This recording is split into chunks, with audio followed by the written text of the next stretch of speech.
خزائن العرفان شریف تفسیر قرآن ہے، اس میں ایک واقعہ لکھا۔ ایک بار نبی پاک علیہ الصلوۃ والسلام کی بارگاہ میں ایک بھوکا شخص آیا۔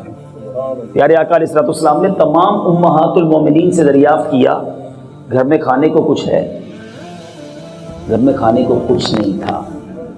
سوچو، کونین کے والی ہیں، رب کے محبوب ہیں، نبیوں کے سردار ہیں، ایک مہمان کو کھلانے کے لیے کسی امہات المومنین کے گھر میں کچھ نہیں تھا، پھر بھی صبر ہے۔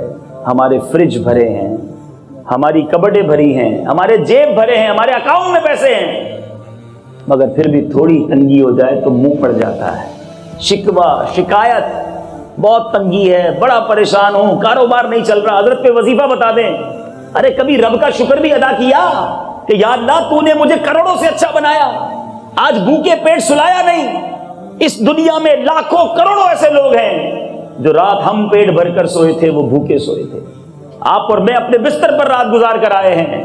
اس دنیا میں لاکھوں ایسے لوگ ہیں جنہوں نے کھلے آسمان تلے یہ رات گزاری ہوگی، ہم میں سے کئیوں نے ناشتہ کر لیا ہوگا، ابھی بھی لاکھوں لوگ آپ کے وطن میں ایسے ہوں گے جنہوں نے ناشتہ نہیں کیا، پھر بھی شکر نہیں ہے۔ کبھی تو اللہ کی بارگاہ میں شکر ادا کیا ہوتا کہ مولا تیری مہربانی، تو نے مجھے کروڑوں سے اچھا بنایا۔ شکوہ شکوہ شکوہ ایسا نہ کرو۔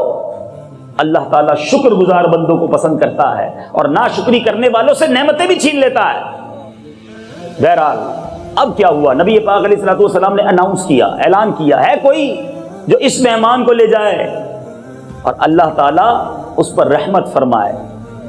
سبحان اللہ، صحابہ کرام تو نیکیوں کے حریص تھے۔ حضرت ابو طلحہ انصاری رضی اللہ تعالیٰ کھڑے ہو گئے کہ یا رسول اللہ میں لے جاتا ہوں۔ اچھا پہلے کے دور میں موبائل فون تو تھا نہیں کہ گھر فون کر کے پوچھ لیتے کھانا ہے بھی کہ نہیں، مہمان لا رہا ہوں۔ پیارے آقا نے دعا دی، کھڑے ہو گئے، لے لیا مہمان، گھر آئے، اپنی زوجہ محترمہ سے پوچھا کھانے کو کچھ ہے؟ تو کھانا تو اتنا ہے کہ صرف بچے کھا سکیں گے، تھوڑا سا ہی کھانا ہے۔ سنو ایثار کسے کہتے ہیں؟ اپنی زوجہ سے کہتے ہیں ایسا کرو بچوں کو تو بھوکا سلا دو، بیلا پسلا کے، اور دیکھو دسترخوان لگانا نا تو دسترخوان پہ کھانا لگا دینا اور چراغ کسی بہانے سے گل کر دینا، بند کر دینا، اندھیرا ہو جائے، ہم ایسے ہی منہ چلاتے رہیں گے، پیارے آقا کا مہمان پیٹ بھر کے کھانا کھا لے گا۔ اگر ہم نے بھی کھایا تو اس کو تو ملنا ہی کچھ نہیں ہے، تھوڑا ہی ہو جائے گا، اور ہم نہیں کھائیں گے تو وہ بھی شرمندہ ہو جانا ہے کہ میزبان کیوں نہیں کھا رہے۔ کہ دیکھو چراغ گل کر دینا، ان کو خود ہی خود کھانے دینا، مہمان بس پیٹ بھر لے۔ بچوں کو بھوکا سلایا گیا، دسترخوان لگایا گیا، کھانا بھی لگایا گیا، مہمان کو بھی بلایا گیا، اور پلان کے مطابق چراغ کو گل کر دیا گیا۔ وہ مہمان پیٹ بھر کر کھانا کھا کر فارغ ہو گیا، سارے گھر والے بھوکے سو گئے، کسی کو بتایا نہیں۔ سننا یہ بات بھی بڑی ضروری ہے، ایک تو ہم نیکی کرتے نہیں، نیکی کریں تو صبر ہوتا نہیں کہ کسی طرح دوسرے کو بتاؤں کہ میں نے کتنی بڑی نیکی کی ہے، میں نے اتنے مہمانوں کو کھانا کھلایا، میں نے اتنے غریبوں کو مدد کی۔ سنو، حضرت ابو طلحہ انصاری کے بچے بھی بھوکے سوئے، آپ کی زوجہ بھی بھوکی سوئی، آپ بھی بھوکے سوئے، بتایا کسی کو نہیں، مگر جو اللہ کے لیے نیکی کرتا ہے اللہ دیکھو اسے کیسا چرچا عطا فرماتا ہے، اللہ کے لیے عاجزی کرتا ہے اللہ کیسی بلندی عطا کرتا ہے۔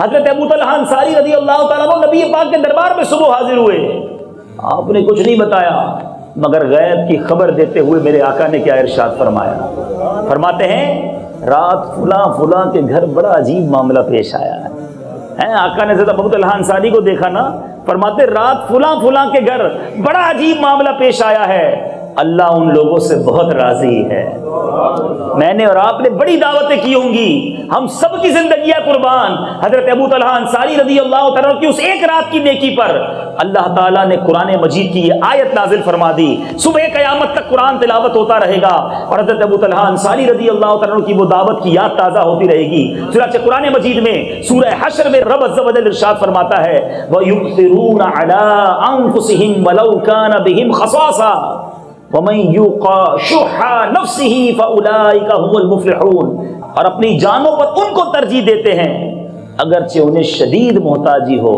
اور جو اپنے نفس کے لالچ سے بچایا گیا تو وہی کامیاب ہے۔ یہ ہے وہ بات، اپنی جانوں پر دوسروں کو ترجیح دینا۔ ایک بار خاتون جنت، دیکھو میرے آقا کا گھرانہ، پنجتن پاک کے غلامی کا دعویٰ کرنے والوں آؤ، میں بتاتا ہوں پنجتن پاک کیسے تھے، نبی پاک کا گھرانہ کیسا تھا۔ ایک بار حضرت امام حسن کہتے ہیں ہم ایک روز فاقے کے بعد ہمارے گھر کھانے کی ترکیب بنی۔ گھرانہ کون سا ہے؟ خاندان نبوت ہے۔ میں پنجتن کا غلام ہوں، اے پنجتن پاک کے غلاموں سنو، کہتے ہیں ایک پورا دن فاقہ گزرا پھر کھانا گھر آیا، ہمیں ایک ٹائم کھانا لیٹ ملے تو گھر والوں کی خیر نہیں ہوتی ہے، موڈ آف ہو جاتا ہے، پورا دن بھوکا ہے۔ کہتے ہیں اب کھانا آیا، مولا علی نے کھانا کھا لیا تھا، امام حسین رضی اللہ تعالیٰ عنہ بھی کھانے سے فارغ ہو گئے تھے، کہتے ہیں میں اور میری والدہ باقی تھے، اب بھی دسترخوان پر بیٹھے روٹی کے لیے ہاتھ بڑھایا، اتنے میں دروازے پر دستک ہوئی، ایک سائل آ گیا، کہتا ہے اے بنت رسول میں 2 وقت کا بھوکا ہوں، مجھے کھانا دے دیجئے۔ بی بی فاطمہ کہتی اے حسن جا کر یہ کھانا انہیں دے دو۔ کہا امی جان آپ نے بھی 1 وقت کا کھانا نہیں کھایا، آپ بھی فاقے سے ہیں، آپ کھانا کھا لیجئے۔ دیکھو خاتون جنت میرے آقا کی شہزادی کیا فرماتی ہیں، فرماتی ہیں مجھے تو 1 وقت کا فاقہ ہے، اس اللہ کے بندے نے 2 وقت سے کھانا نہیں کھایا، جاؤ اسے کھانا دے دو۔ یہ تھا گھرانہ، یہ ہے ایثار۔ ہم فقیر کو کب کھانا دیتے ہیں، ہم غریبوں کو کب کھانا دیتے ہیں؟ جب ہمارے دسترخوان پر کھانا بچ جائے، پھینکنے کے لائق ہو تو چلو یار مدرسے میں بھجوا دو، یہ غریبوں کو دے دو۔ وہ ایثار تھا کہ اپنے نوالے روک کر اللہ کے بندوں کی مدد کیا کرتے تھے۔ اے میرے میٹھے اسلامی بھائیوں، کس ایثار کی بات کروں؟ اللہ اکبر، حجت الاسلام امام محمد بن محمد غزالی علیہ رحمۃ اللہ الوالی احیاء العلوم میں نقل کرتے ہیں، اللہ نے حضرت موسیٰ علیہ نبینا علیہ الصلوۃ والسلام سے فرمایا اے موسیٰ کوئی شخص ایسا نہیں کہ وہ عمر بھر میں چاہے ایک ہی مرتبہ ایثار کرے اور میں بروز قیامت اس سے حساب طلب کرتے ہوئے حیا نہ فرماؤں۔ ایک بار once in life کوئی ایثار کرے، رب کہتا ہے مجھے شرم آئے گی اس سے حساب لینے میں، اور اس کا مقام جنت ہے، وہ جہاں بھی چاہے رہے۔ یہ ایک بار زندگی میں ایثار کی فضیلت ہے، مگر کیا ہم ایثار کرتے ہیں؟ پہلے کے لوگ کیسے تھے؟ کسی صحابی کو ایک دوسرے صحابی نے ہدیے کے طور پر بکری کی سری بھیجی، ٹھیک ہے، ان صحابی نے سوچا کہ مجھے تحفہ تو آ گیا ہے، لیکن برابر میں جو میرے پڑوسی صحابی ہے نا ان کو مجھ سے زیادہ ضرورت ہے، وہ سری اٹھا کر ادھر بھیج۔ ان صحابی نے سوچا کہ مجھے آ تو گیا تحفہ، ضرورت بھی ہے، مگر میرا جو نیبر ہے، میرے جو صحابی ساتھ رہتے ہیں نا وہ زیادہ ضرورت، انہیں ادھر بھیج دی۔ آپ یقین کریں 7 گھروں میں گھوم کر وہ سری پہلے صحابی کے پاس پھر واپس آ گئے۔ دوسرے کا بھلا ہو جائے، سب کا بھلا، سب کی خیر، سب کے بھلے میں اپنی خیر، یہ ذہن ہونا چاہیے۔ آج ہمارا دل چاہتا ہے کہ اس کا بھی میرے پاس آ جائے، اس کو مل کیسے گیا، اس کا کاروبار بڑھ کیسے گیا، اس نے اتنی اچھی گاڑی لے کیسے لی، اس کا کاروبار کیسے ترقی کر گیا، اس کا بھی مجھے مل جائے۔ یہ اسلام نہیں، یہ شریعت نہیں۔ کیوں دوسرے کی ترقی میں آپ خوش نہیں ہوتے؟ کیوں کسی کو ترقی ملتی ہے تو ہمیں جلن شروع ہو جاتی ہے؟ کیوں کوئی کامیاب ہوتا ہے تو مجھے برا لگتا ہے؟ ارے میں مسلمان ہوں، میرا بھائی ترقی پا رہا ہے، تیرے بھائی کو خوشیاں مل رہی ہیں، یا اللہ اس کی خوشیوں میں اور برکت عطا فرما، میرے مالک اس کو بھی دے، مجھے بھی عطا فرما دے۔ اس میں حرج نہیں ہے۔